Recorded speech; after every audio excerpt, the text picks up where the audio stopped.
Good morning, Wake Up HCC. Cris Oviedo with you on this Tuesday morning, October 27th. We're here today to continue the celebration of HCC's 50th anniversary. And this morning, we're actually going to concentrate about the evolution. We're going to talk about the change over time in the careers at Howard Community College. And we're going to concentrate on health sciences. I could not have a representative for each from each one of the careers because I think that it would have taken maybe a 24-hour conversation to really try to cover that in the show.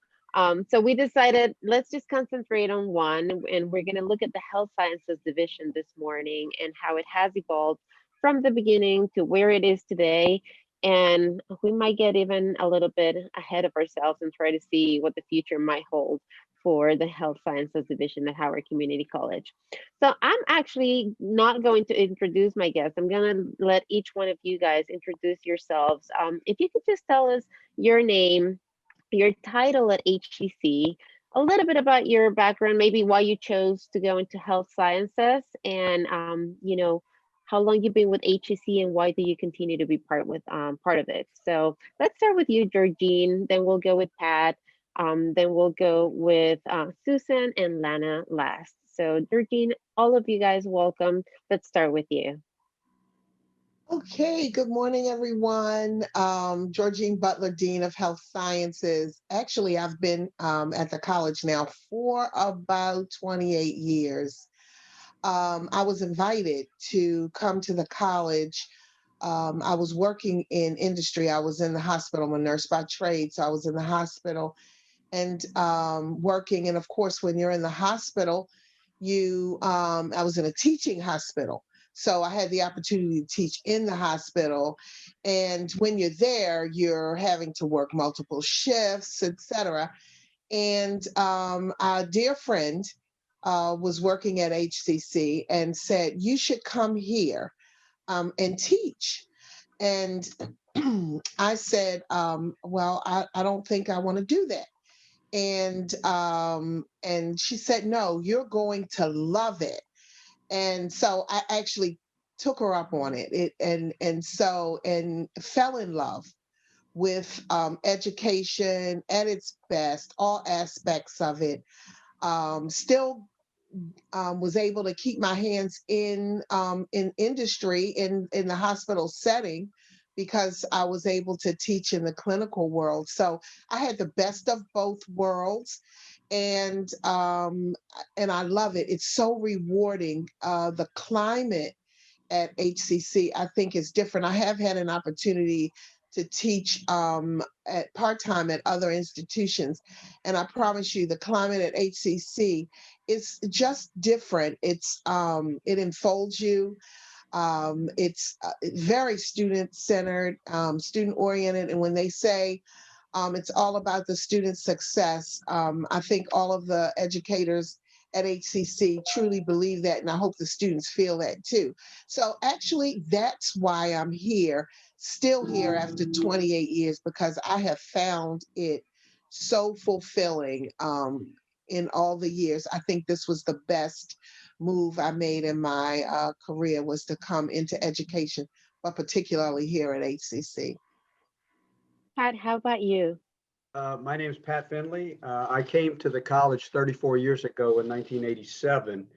Prior to the community college, I was teaching at American University and I was a researcher at the Walter Reed Army Institute of Research. Oddly enough, I always wanted to teach at a community college because community college emphasizes teaching, whereas at American University or other schools, like I also taught at GW, they don't, their professors are not emphasis on teaching, it's more an emphasis on research. And while I love doing research, I really wanted to teach more and have an emphasis on teaching. And so when the position opened up at HCC, I applied for it, ultimately got it, and 34 years later, here I am, Still telling the story and writing the story. I love that. still telling the story. Susan, how about you? Seibel, and I am chair of the dental hygiene program here at HCC. And my career started as a dental hygienist, or actually as a dental assistant, about 27 years ago. I love dentistry growing up, as most people that are in dentistry love going to the dentist. And I had a dental hygienist growing up that really made an impression on me and said, you would make an excellent dental hygienist. So I went to Baltimore City Community College for my associate's degree. And I remember sitting in first semester in histology, and the instructor said, think about what you want to do 15 years from now. And I said, I want to be a program director. And who would have even thought that I would have been given the opportunity? But I knew day one that I wanted to teach dental hygiene because I love dentistry and I love teaching. And just like Dr. Butler said, I have the best of both worlds. I can do both. But so I got my associate's degree. I worked in private practice from day one. I went back, got my baccalaureate degree, went back again, got my master's degree because I knew that I wanted to teach. And so the entire time I was getting my degrees, I was working private practice. And then when HCC had an opportunity to start a brand new dental hygiene program, I thought this is awesome because it can be exactly how I want it to be, which, you know, is perfect. I wanted it to be a good program. And so I was given the opportunity, and HCC is great because they gave me that opportunity. You know, they allowed me to be innovative and creative and create the program from the ground up. And the reason that I love teaching is because I want students to have the best experience. I want them to learn as much and love the field of dental hygiene like I do. And so I've been at dental hygiene or at HCC for 10 and a half years. It'll be 11 years this August. And I love every minute of it. That's my story. You know, you're an exception. Usually people are like the dentist and they're like, no, thank you. But here you are with all this passion, all this love for it. So thanks for sharing that. That's nice to see. It changes your mind around it. Lana, tell us a little bit about yourself. So, my story is a little bit different. It just happened to be that my mom had moved to Maryland and we came for a weekend visit. My grandma got sick, and so I ended up here in Maryland from Pittsburgh. And we just happened to be driving around trying to get the lay of the land, and I passed Tyre Community College.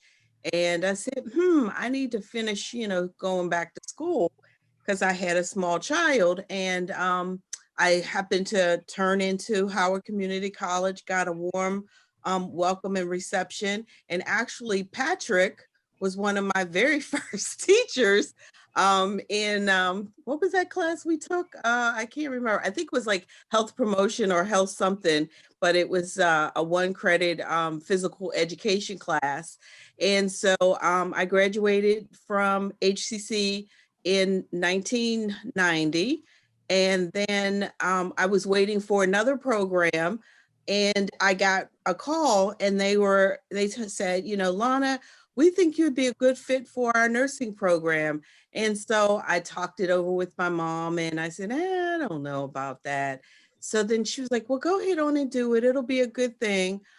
So I'd already had the first associate's degree. So I said, okay, let me figure this out. So the admissions said, well, it'll only be 4 classes. They failed to tell me it was 4 10 credit classes. And that was a lot back then, so, especially with a little child.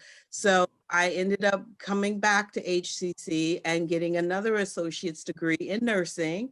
And so then I went out and I was working, and I just happened to see online an advertisement for an adjunct faculty. And of course, while I was in the nursing program, Dr. Butler was one of my clinical instructors.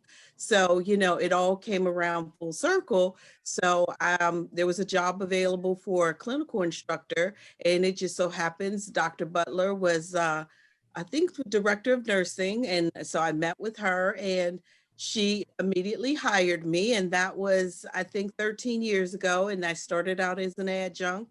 And then 2013, she hired me as a full-time nursing and allied health clinical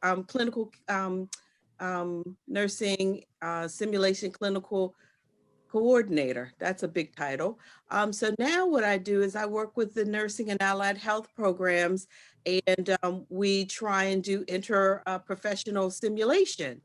And it's been kind of difficult with this pandemic this year because we've had to come out of our box and do some different Zoom from home and different clinical activities on, baby dolls and teddy bears and so forth like that. But it's been wonderful connecting with our students in a different way and ensuring that our students continue to have their pathway to success.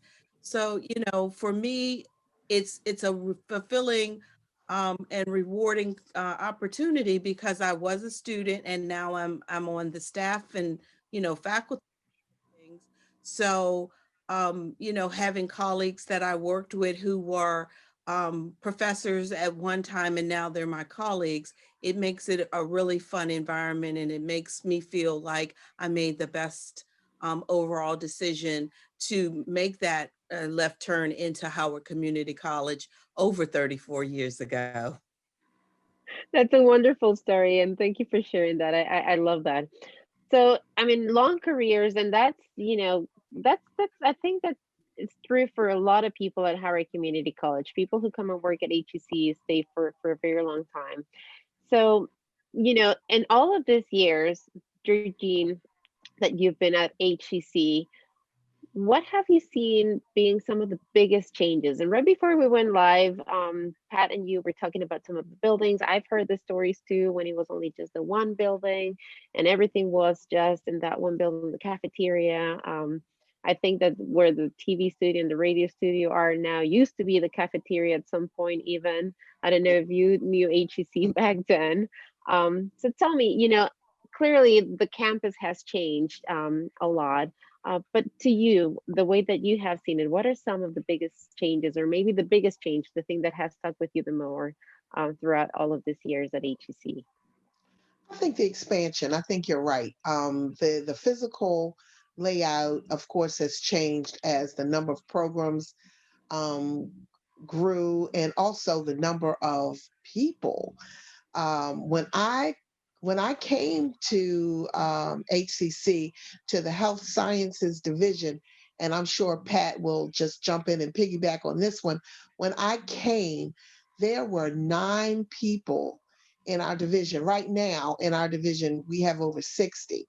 So, I mean, that's a huge growth. When I came in our division, there were only 4 programs.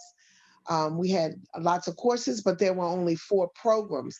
Of course, we were able to expand, and now we have 8 clinical programs plus our transfer programs and a brand new building that's able to house all of it. And so, yeah, that's the hugest difference. But I have to say, even though we've expanded, I think there's some things that have remained constant, and that's the commitment to students and it's hard to explain the feeling. It's really why so many people stay.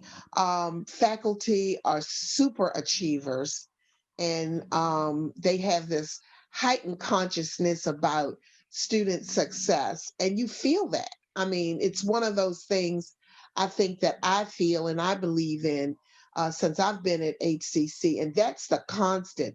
Even with all of the growth, there's some things that have remained the same, and so I really appreciate that. And I think the students do too. So yeah, it's the huge numbers. We've grown in our division large, and I'm sure Pat can piggyback on that. He remembers those days well. Pat, I actually want to talk to you about that because, I was an HEC student as well. And that was one of the things that I really loved. I loved that my teachers were professionals, that they were actively working on the field, most of them really. Because the idea I think that many times we have is that teachers are retired professionals who are just looking for a way to pass time. I did not find that to be true at HEC when I was a student. I found that my teachers were coming from their jobs. Sometimes, they would talk to us about some of the things without sharing too many details, obviously. Some of the things, the active things that they were looking at. And as a teacher yourself, Pat, what have you seen both changes and as Georgine says, that has, really withstand the proof of time at HEC, that it's been positive, and it's the reason why so many people stay there for a long time. It continues to grow, and students get such a great education as they do at Howard Community College. Well, I would say, I would agree with Georgine. If you were to ask me physically what the biggest changes are, of course, it's the expansion.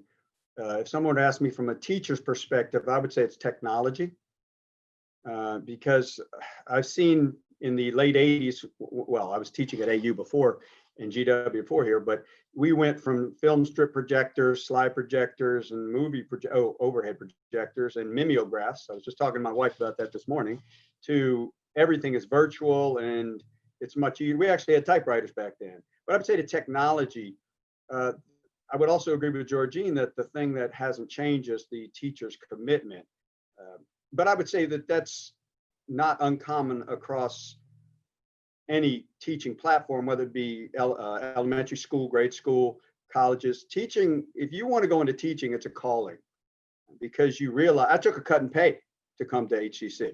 So you don't get in, especially at a community college, because as I point out to people, they think that professors make a lot of money. And I pointed out to them that if I were teaching in the public education system in Howard County, I'd be making $30,000 more a year. So community college teachers tend to do it because they love to do it. And of course, I think all teachers do. I have an older sister that's a professor at PG Community College and a younger sister that's a professor at Drexel.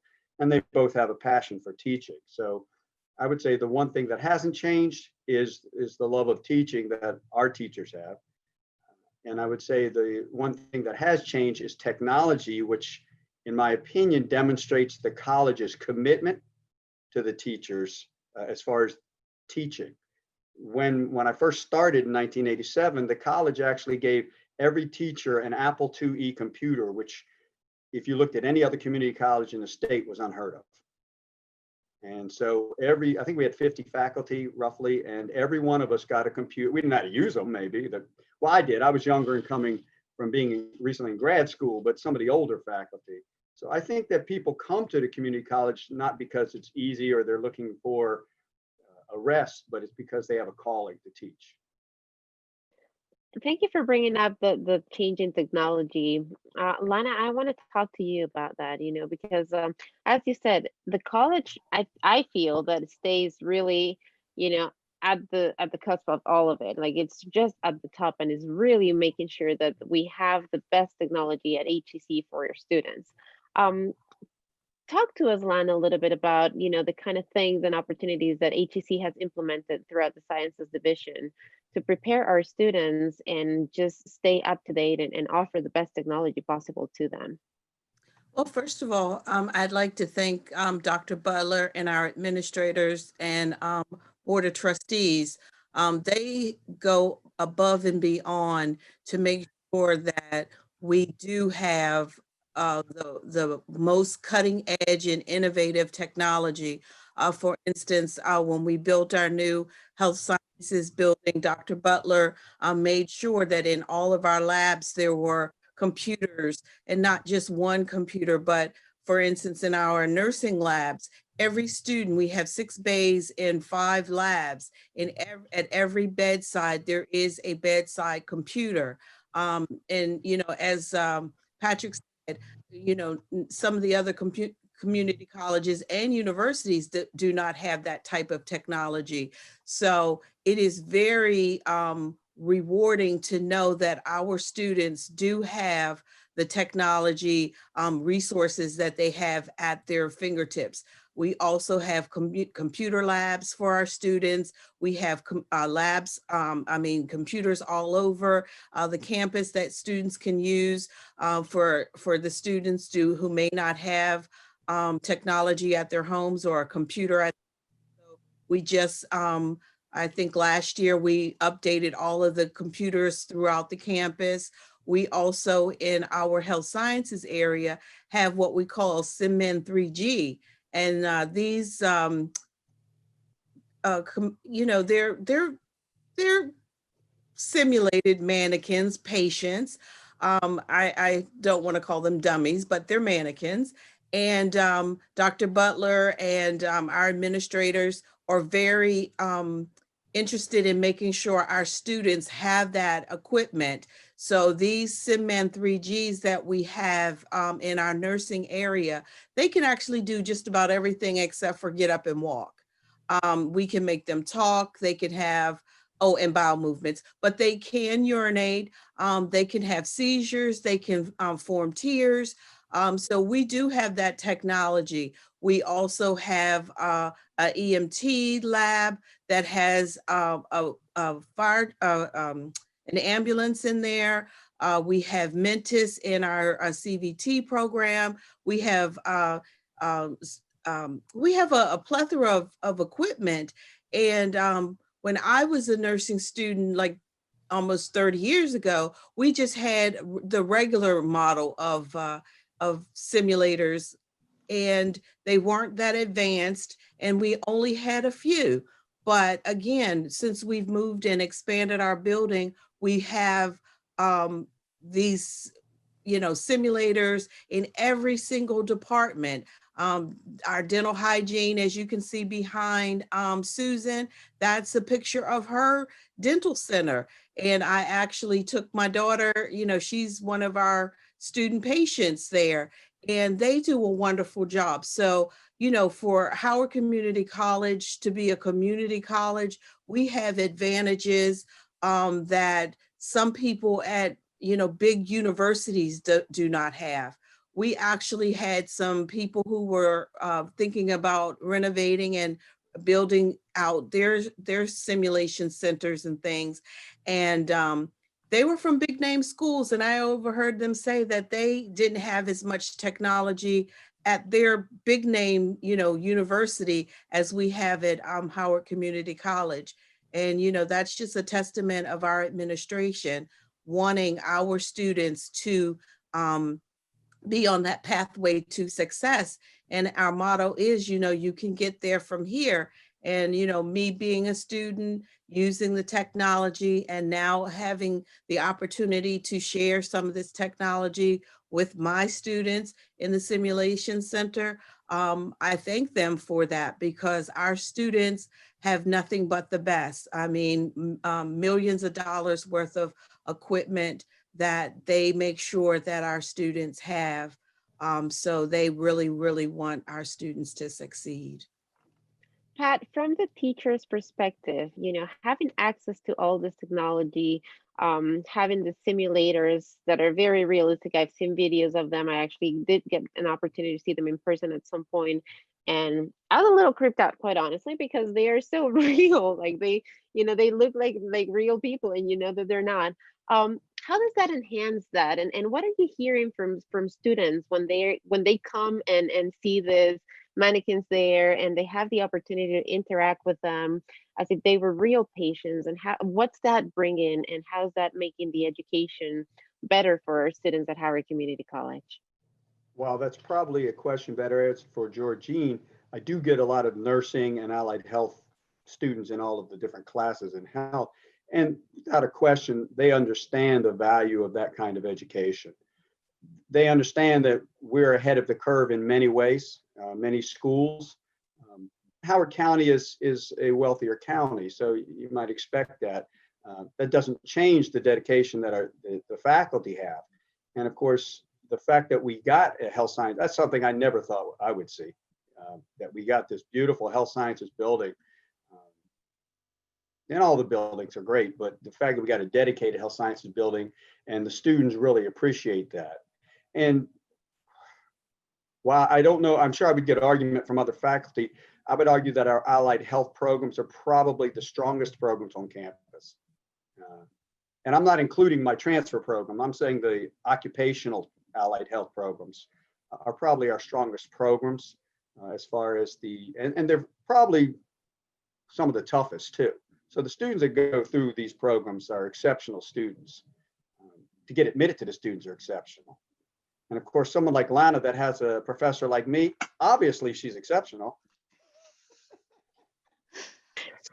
So just to answer your question about how the students feel about the being in the presence of all of these simulators, I can tell you that when they're in these simulated environments, it feels real, and so that's the beauty of it because you can create a very realistic environment for the students.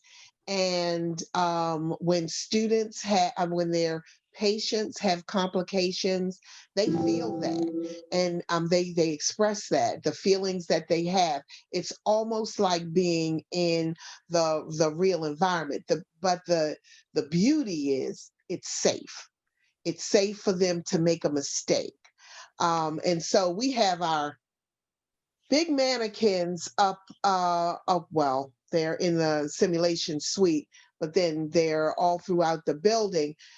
Susan, on the other hand, has her technology, which is works in the same way as all of the other, but it's in the dental suite. And I wanted her to be able to talk about her use of technology, particularly now during the pandemic. Honestly, I think if we didn't have at HCC the commitment to using technology, that this pandemic would have been much more difficult to navigate. But we have at our fingertips so many things that we're able to use so the students can still learn, and that's huge. And it may not be the way they had intended, but they're still able to learn, and they're still able to learn well. And I mean, that's a huge takeaway. But I did want Susan to talk about her simulation and her lab because they're doing an awesome job there. Absolutely, Susan. I wanted to turn it to you. That's exactly where we were going to go. And just, talk about the dental hygiene program in general, but concentrate on that technology. And I want to thank you, Georgine, for saying something because you just allowed the students to know that this is the place where you come and where you make mistakes. This is the place where you learn because that's really how you learn, right? When you come, I one of the things that I've always thought when I go to the doctor and I see like a younger person, I'm like, oh my gosh, how many patients have you stuck before me, right? Am I that one person, your first patient? That there's always that fear. And knowing that HEC students have had the opportunity to work with these mannequins, have had the opportunity to really test this out and try it out.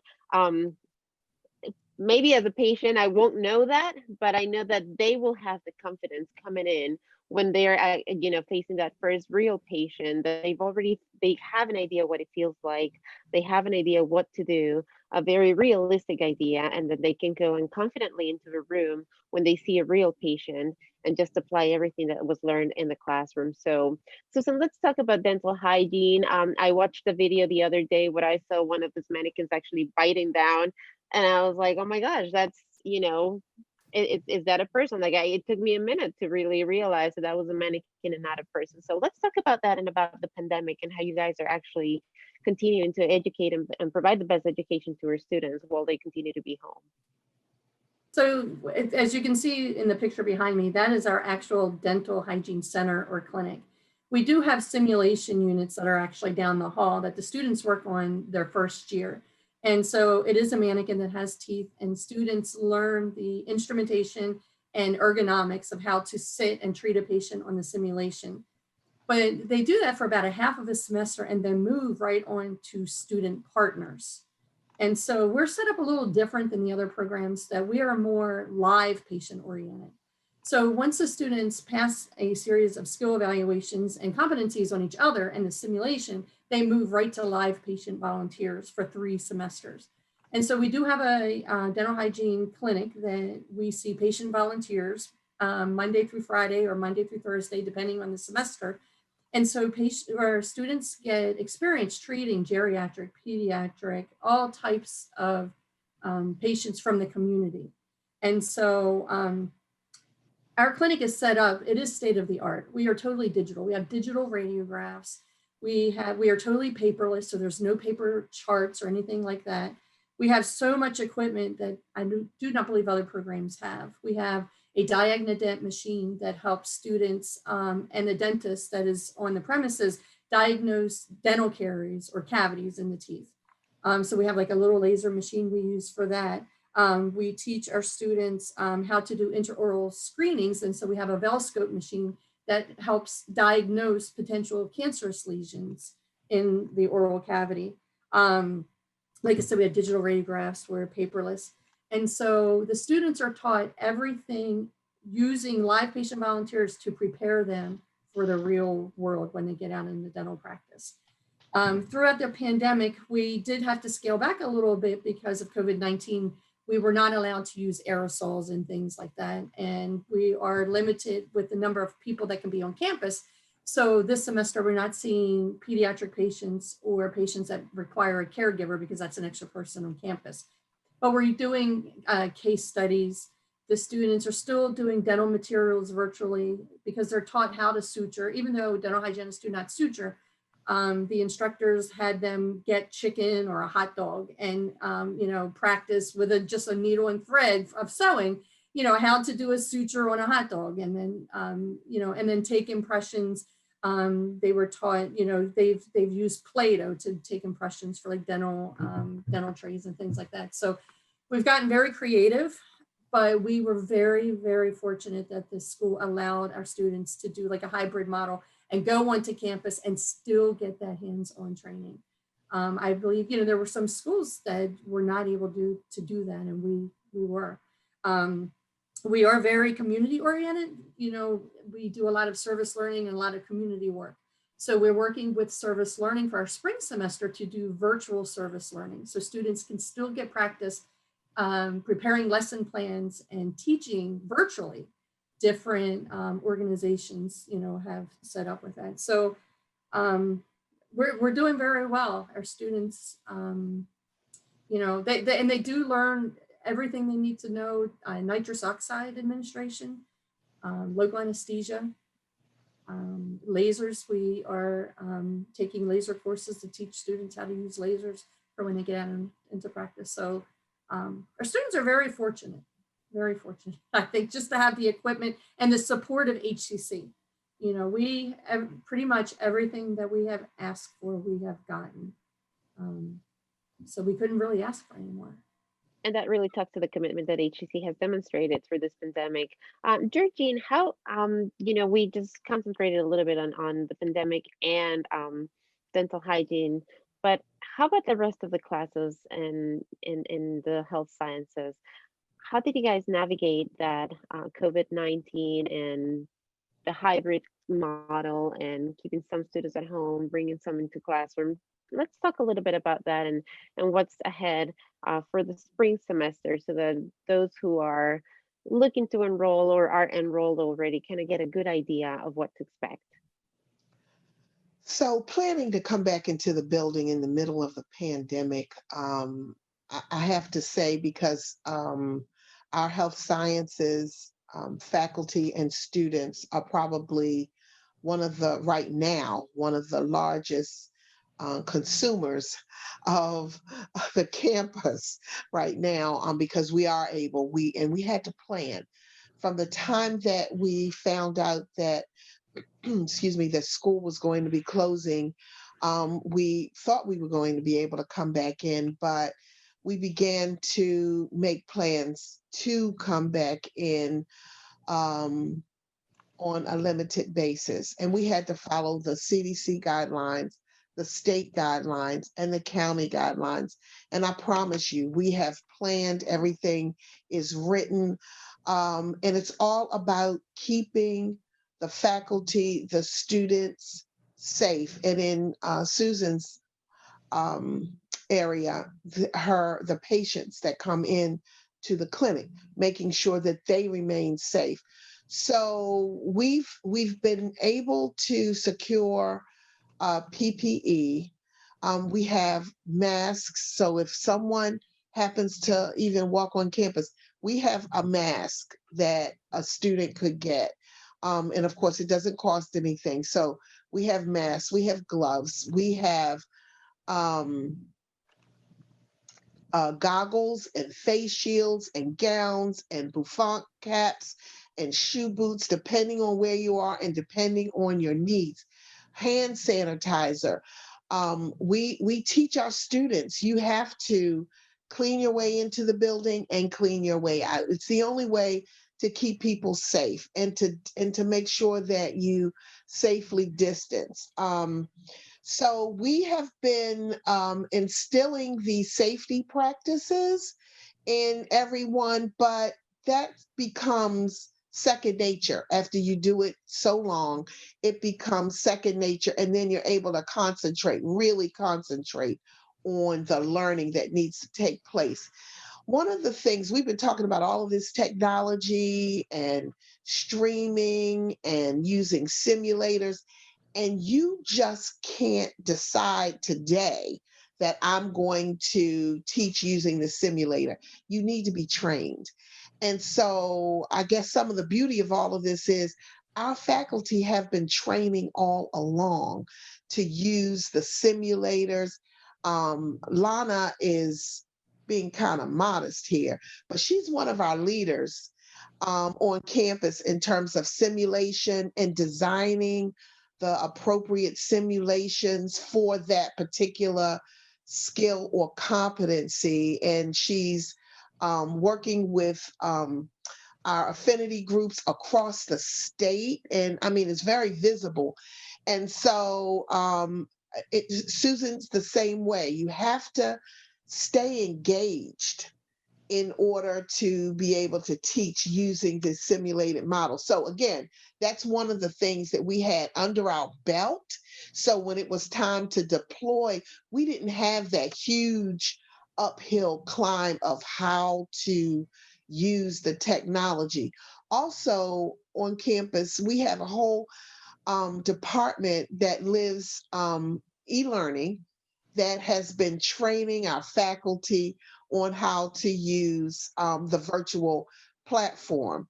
And so it was a much easier lift to do what we're doing now. So in the spring, we know because through the summer and in the fall, we've been able to effectively teach our students in a hybrid model, and we're planning in the spring to do the same. We know that we'll have students on campus. We'll have students going into the community to do care there. And we'll also have them on campus doing their skills, and we'll have our lectures virtually as we've been doing. And we're really committed in listening to students and what their needs are. So I think we're well situated because it's tried and true. We've been doing this now, and so we've kind of got it down to a fine art. We just encourage our students to stay with us, stay committed to learning, and don't get tired, because sometimes sitting in front of the computer can be exhausting. But our students do get a break when they get able to come into the labs and also go into the community. We have hospitals that will allow our students, clinics that will allow our students to come in. So we're excited. We're ready. Learning is still going to go on. Our healthcare system needs these graduates. They are begging for people to enter enter healthcare. They absolutely need them. So we have to do everything that we can to make sure that we're preparing them to be the best, and so they can get out there and practice. Yeah. Georgine, is there anything else that you see that has remained the same? Because we have talked about the change, we have talked about the evolution of the buildings themselves, the programs themselves, staff, the number of staff and faculty that has been there, and the technology. But and I know you already kind of said one thing, which was the commitment that has stayed the same from there to now. If there was other thing that you wanted to see, that you have seen, that has also stayed with HCC throughout all of this time, no matter what has changed, and you want to make sure that it stays within the health sciences for the time to come, what would that be? I think support. The administrative support has been huge, always has been huge, and of course we'd like to see that to stay the same. One of the things when we talk about commitment to students and their success and careers, the expansion, not just in the career itself, but looking at ways in which to maximize your potential once you leave. And so we've always had partnerships with institutions, but having more of those partnerships so that our students are able to leave these articulation agreements. They're able to leave and get their advanced degrees, if that's their desire, um, easily, more easily, having more credits transfer to a four-year institution. So yes, maintaining our agreements with our four-year partners, but getting more of those is important. One other thing is after you're out and you're in your career, not only education, but career advancements, things that are going to make you more marketable. Susan mentioned there was a change in her industry for dental hygienists in terms of being able to administer anesthesia, being able to partner to teach those skills for persons who are already out in their career, but know that they have a safe place, a wonderful place that they can come back to garner some of those skills to make them even more marketable. So futuristically, we see more of that, even stackable credentials, if you will, so that students who have a degree, they're able to come here and get more, or once they have their degree, they're able to come back and gain more to keep themselves marketable. Absolutely. And you keep mentioning partners, and it's partners with other schools, it's partners within the community. I mean, you talked about the opportunities of the students to go out and actually be on the field. So if you're listening, you're watching, and you are in the community, there's a need, as Georgine said, right? And you have maybe opportunities that you can offer HEC students. I mean, we're telling you they're prepared, they're ready, and we would love to hear from you, and maybe look at the opportunity of establishing those partnerships and the opportunities for your students and for you to really have a strong connection, and for students to learn, and for you to really see what HEC is doing with all of our students. I want to give the opportunity to each one of you to give your the best contact information for students who might be interested in finding out about more of the dental hygiene worlds. Susan, where can they get all that information? Is there a phone number? Is there an email right now? What's the best way to get in touch right now that we are home? So if you have an admissions and advising question, you could go right to the HCC website, and with all of our programs, just type in the name of the program and it will take you to admissions and advising, and they should be able to answer questions, and they do work virtually. All of our information is on the HCC website as far as the courses, the credit count, the admissions requirements, all of that. But my email is also on the HCC website, and it's sseibel@howardcc.edu. So if there's a specific question that maybe is not admissions related, but is dental hygiene related, then the students could email me, and I could, get back with them and, give them an answer to their question. We also we encourage students that are curious to come in as a patient volunteer. They can also go to the HCC website, and they can just type in Dental Hygiene Center and come in and be a patient volunteer. The fee is very small. I think it's like $10, but it's not even about the fee. We have a lot of students that come in as patient volunteers, and we don't even charge them for the supplies. But they come in and they see firsthand what they would be doing. It's like, what they're going to be doing in clinic. And what's really cool is we have potential students come in, they become a patient volunteer, then they get into the program, and they are actually working with the student that treated them. And then we do have a mentorship program. And so they kind of get paired together, and so it's really cool because they come in as a potential student, they become a student, then they graduate, and they still have that connection when they leave. So I think that's a really cool way to see what we're all about. Absolutely, that comes full circle. And Georgine, where can people find more information in general about the health sciences division and everything that you guys offer? If you go directly to the website, as Susan has said, You can see each and every one of our programs. You can also, again, contact Admissions and Advising.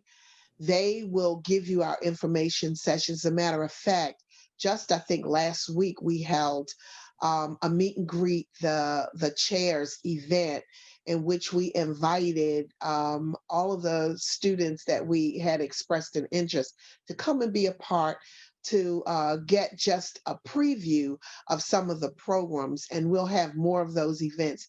Each of our programs has an information session, and so you're able to come to those information sessions and get the particular information about the specific program that you have an interest.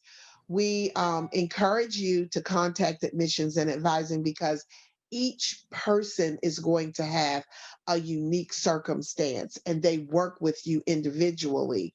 And if there are any particular questions, they always forward those over to the department that's involved. So we're encouraging anyone who has any interest, please contact the Admissions and Advising area. They'll make sure you have all the information for information sessions and any upcoming events that we may be having across the division. That would be the best option. howardcc.edu is the website you want to go to. You can just type health sciences, and that's going to bring up, the page, and it's going to have all the information. You can also find admissions and advising information right there at howardcc.edu.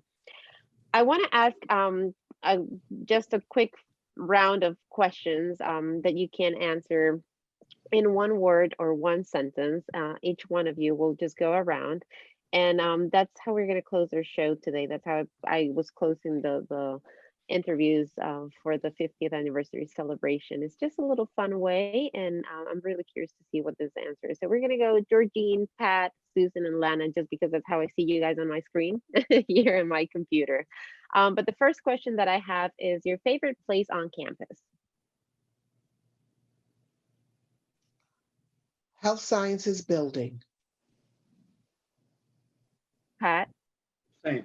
I would have to say Health Sciences Building. It's the most comfortable. Susan? I would say the Dental Hygiene Center or the cafe.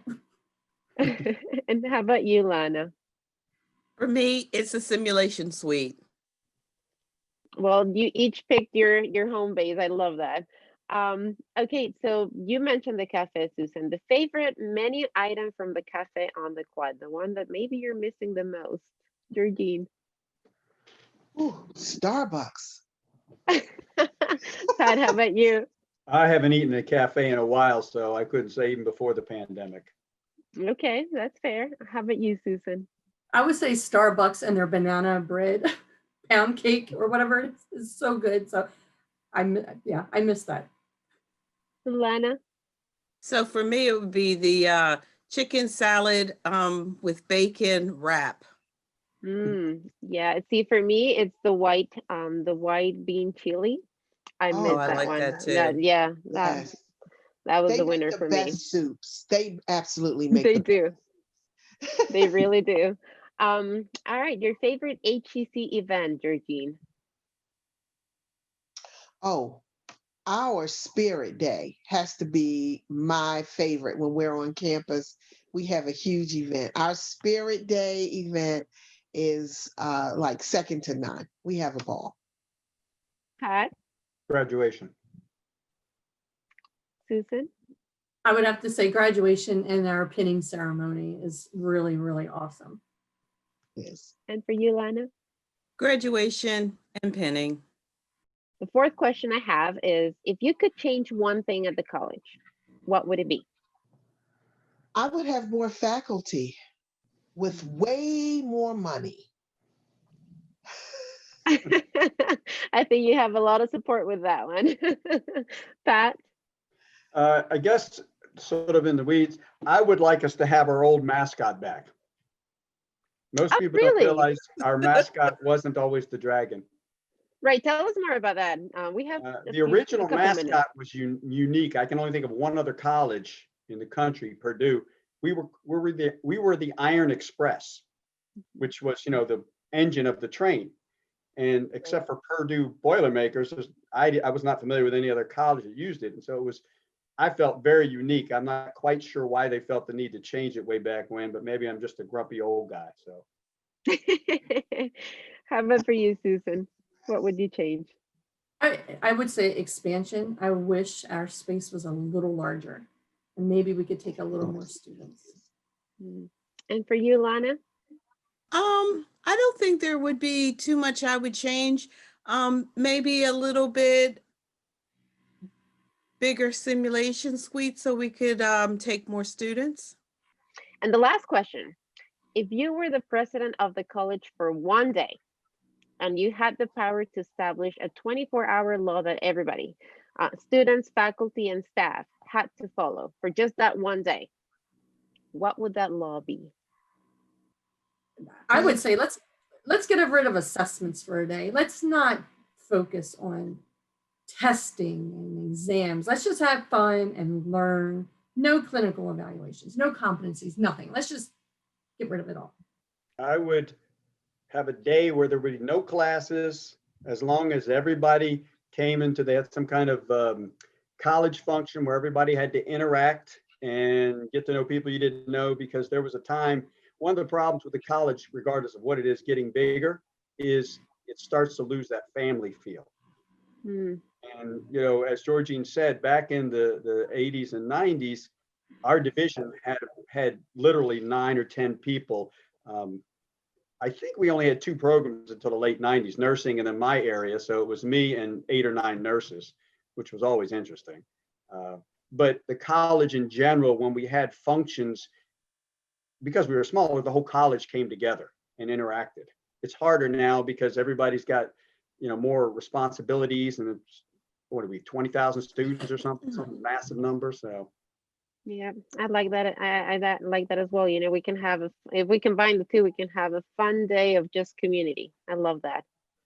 For me, it would be, I would echo the same thing that Patrick said, because I remember that when I graduated from our nursing program, we were able to, we were over at Meriwether, and after our pinning ceremony, right in between graduation, we were able to have a really big barbecue.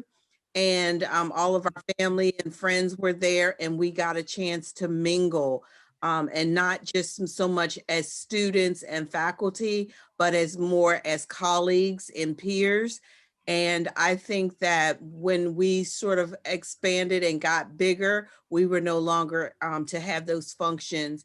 And I've heard a lot of our students sort of, belabor in between our pinning ceremonies that they wish we were able to have more functionality as far as mingling and being able to have, sort of more of a festive atmosphere for the pinning and graduation ceremony, where we have, because back then we had our graduation at in our gym, in our athletic center, and our pinning, because nursing was special, which we always will be.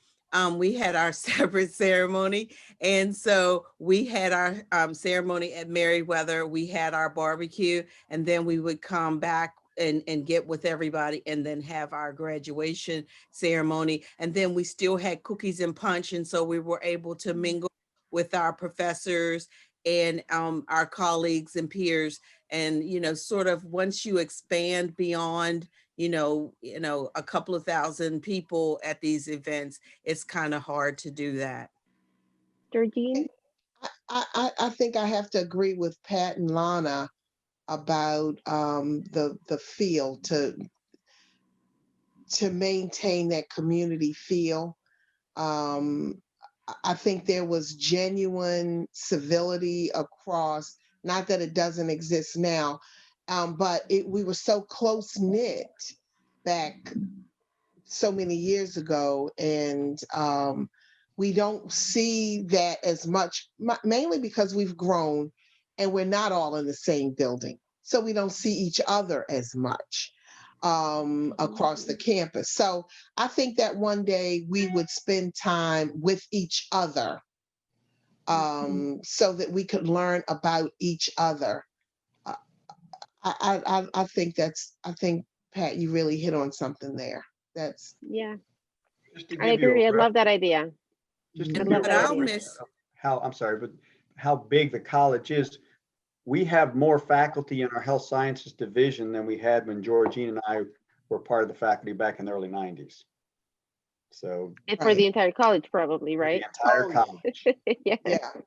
I Yeah. know. Thank you all so much for your time today. I really appreciate, you sharing your stories, your memories, your inspiration really to be where you are today, and all the hard work that you're doing to keep providing our students the best possible education, the best possible experience. Because as you see, it's not just the academics that we pay attention to. It's also, the well-being of our students. It's also that we care about getting to know you a little bit. It's also that we care about your story, because we understand that whatever you're facing in life is going to come to school, is going to impact the way that you learn, and we're here for you. Like Georgine said earlier, our motto is you can get there from here. And it takes a whole village. It takes the understanding of you as a person to help you get there. It's not just the academics, it's seeing you, hearing you, and that's what we're here doing exactly for you. Thank you all so much for being with me today. I really appreciate it. And thank you everybody for listening and watching at home.